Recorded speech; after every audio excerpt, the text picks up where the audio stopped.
Assalamualaikum warahmatullahi wabarakatuh. Bersua kembali bersama kami dalam kisah perjalanan misteri.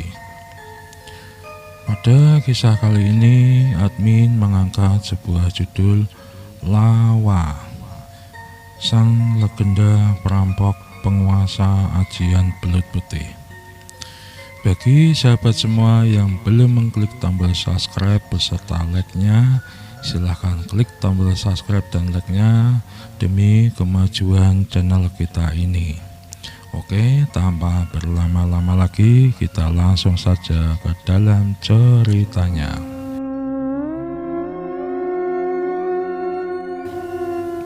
Sumber Agung, nama sebuah desa yang baru disematkan oleh pemerintah semenjak warga penduduknya sudah bebas 3 buta pada tahun 1980-an. Desa ini dulu bernama Lalijiwo. Dahulu di zaman pemerintahan Orde Baru ada program pembebasan warga masyarakat dari kebodohan melalui program B3B, yaitu bebas 3 buta. Dahulu sebelum masyarakat mengenal baca tulis, desa Sumber Agung ini masih sangat keterbelakangan. Kehidupan warganya masih jauh di bawah garis kemiskinan. Rata-rata mata pencarian warga menjadi buruh tani. Karena banyak yang tidak bisa baca tulis, maka mereka sering dibohongi oleh para cukong dan tengkulak. Mbah Suno dan Mbok Sumi, salah satu warga desa yang kehidupannya sangatlah memprihatinkan. Waktu itu mereka tidak mengenal baca dan tulis sama sekali. Sering di waktu panenan mereka tidak dibayar atas jerih payahnya selama menanam dan merawat padi milik juragan Marto. Sang juragan sering beralasan kalau jatah bayaran mereka telah habis dipotong hutang-hutangnya. Mbah Suno dan Mbok Sumi dikaruniai seorang anak laki-laki bernama Lawa, sebuah bayi yang berwajah ganteng dan berkulit putih. Meski kesehariannya hidup di bawah garis kemiskinan, Lawa kecil tumbuh kembang dengan tubuh yang sehat. Dan suatu keajaiban, meskipun lahir dari orang tua yang tidak bisa baca dan tulis, tetapi Lawa kecil terlahir dengan kecerdasan yang lebih dibanding anak-anak sebayanya. Lawa kecil semakin lama semakin tumbuh menjadi seorang remaja yang sangat mengerti dan peduli akan keadaan sekitar. Dengan kecerdasannya, Lawa mempelajari situasi kenapa banyak penduduk desa yang terbelakang dalam hal pendidikan dan banyak yang hidup di bawah garis kemiskinan. Lawa mulai berontak dengan situasi yang ada. Dia berpikir dan berusaha dengan keras untuk mengentaskan warga dari keterbelakangan dan terlepas dari himpitan kemiskinan. Lawa memberanikan diri keluar dari desa, merantau ke kota, mencari bekal untuk mengentaskan dan merubah warga desanya. Di kota, Lawa belajar baca tulis serta belajar ilmu berniaga. Karena tekadnya yang kuat dan berbekal dengan kecerdasannya, Lawa cukup 2 tahun merantau di kota. Dia sudah pintar baca tulis dan lihai dalam berniaga. Sesuai niat awalnya, kalau dia berangkat ke kota cuma untuk mencari bekal ilmu saja. Akhirnya dia memutuskan untuk pulang ke desa demi mengentaskan warga desanya dari keterbelakangan. Sesampainya di desanya, Lawa mulai menyiapkan tempat untuk pembelajaran baca tulis warga. Atas izin Pak Lurah, lokasi pembelajarannya dilakukan di balai warga sebelah kelurahan. Mendengar Lawa membuka tempat pembelajaran baca tulis, banyak warga desa yang menyambutnya dengan senang hati. Tiap malam, banyak warga berdatangan untuk belajar membaca dan menulis, demi terlepas dari kebodohan yang membelenggunya selama ini. Para orang tua dan pemuda desa tidak sungkan-sungkan dan tidak malu untuk belajar baca tulis bersama Lawa. Juragan Marto, Pak Sunar, dan Pak Condro berkumpul dan berembuk di rumah Juragan Marto. "Bangsat bocah ingesan itu," umpat Marto. "Memang ngasu tenan Lawa kuwi," umpat Sunar juga. "Wah, bahaya iki, Pak. Kalau banyak warga pada pinter baca tulis, nanti susah bagi saya menipu warga," keluh Condro juga. "Terus rencana kita gimana ini?" tanya Marto lagi. "Apa kita bakar aja balai warga itu?" cetus Condro. "Jangan dibakar dulu, itu jalan terakhir. Begini aja, kita tekan aja si Lawa itu biar menghentikan kegiatannya," kata Sunar dengan mengebu-ngebu. "Oke, aku setuju, kita ancam aja Lawa. Apa besok kita datangi dia dan suruh dia berhenti dari semua kegiatan belajar itu?"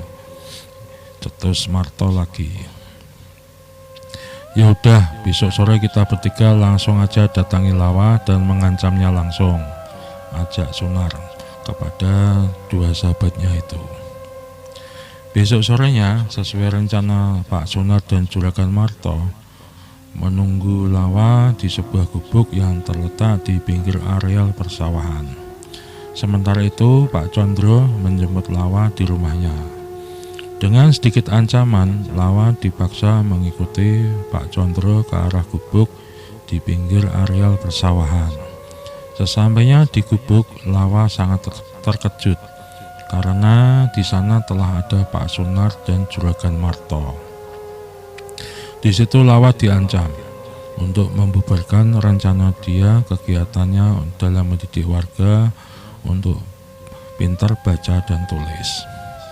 Dan jika melawan, maka keluarganya diancam mau dibunuh dan balai warga akan dibakarnya. Karena yang mengancam tokoh-tokoh terpandang dan kaya raya, akhirnya Lawa cuma bisa menyanggupinya. Dia takut akan keselamatan keluarga dan warga desanya. Setelah mempertimbangkan segala risiko yang akan terjadi, akhirnya Lawa menghentikan kegiatan belajar baca tulis itu. Perasaan Lawa sangatlah terpukul atas kejadian yang baru aja dialaminya.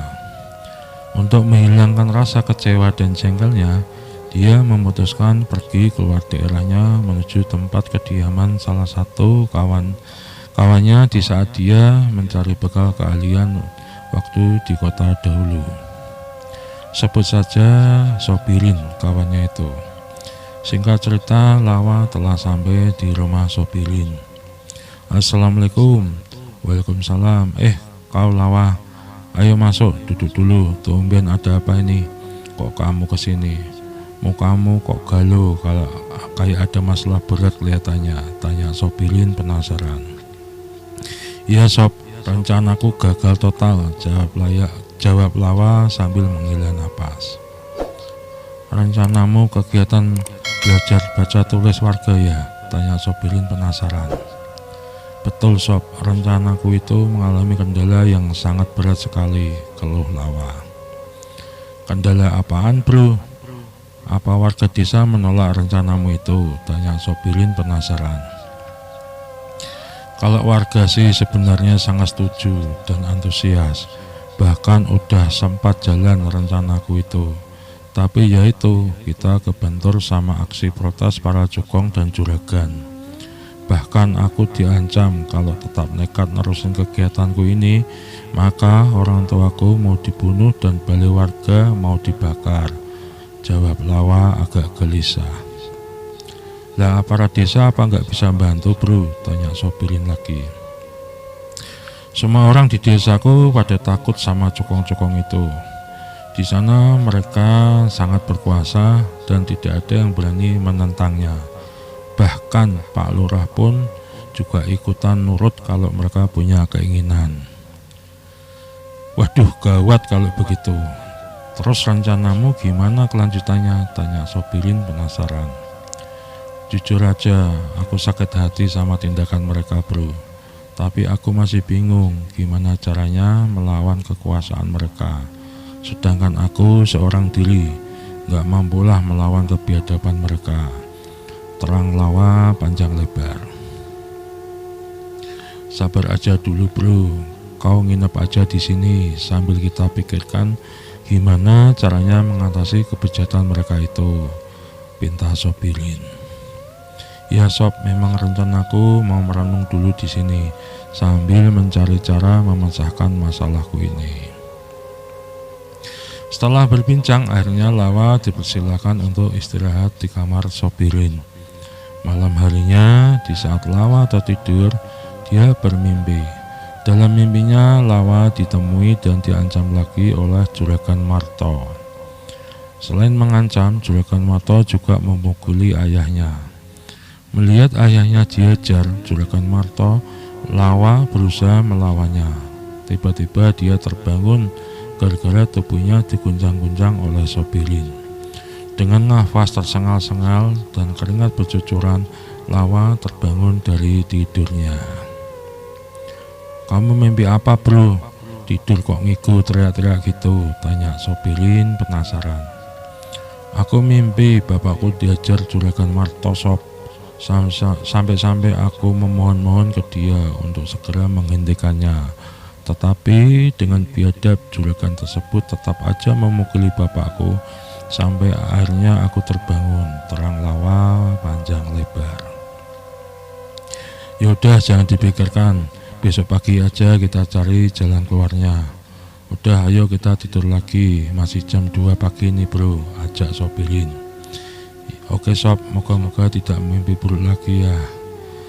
Malam itu Lawa dan Sobirin meneruskan tidurnya.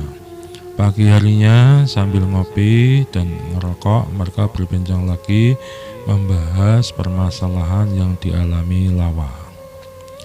Bro, kalau tak rasa masalahmu ini sangat membekas di pikiranmu.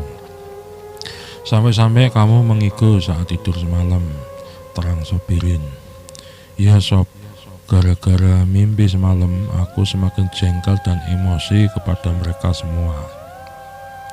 Gimana caranya aku harus membalas kelakuan mereka demi membebaskan warga desa dari kelicikan mereka, terang Lawa dengan muka menegang. Umpama kamu ngilmu aja, mau apa kagak, bro? Aku ada kenalan seorang dukun yang mempunyai ajian belut putih.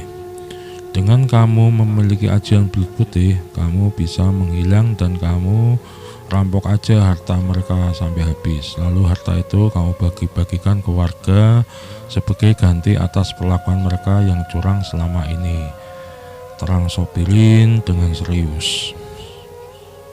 Wah, ide bagus itu. Sekalian aku bisa membalas dendam ke mereka. Akan kuhabisi semua harta mereka satu persatu. Siapa nama dukun itu? Tanya Lawa dengan semangat. Mbah Sumo, bro, nama dukun itu. Dia tinggal di salah satu desa di kaki Gunung Sumbing, terang Sobirin. Yaudah, nanti siang kamu antar aku ke sana, Sob, biar cepat kutumpas kezaliman cukong-cukong itu, ajak Lawa dengan menggebu-gebu. Siang itu sesudah luhur, mereka berdua berangkat ke rumah Mbah Sumo. Setelah menempuh perjalanan yang melelahkan, akhirnya sampai juga di rumah Mbah Sumo.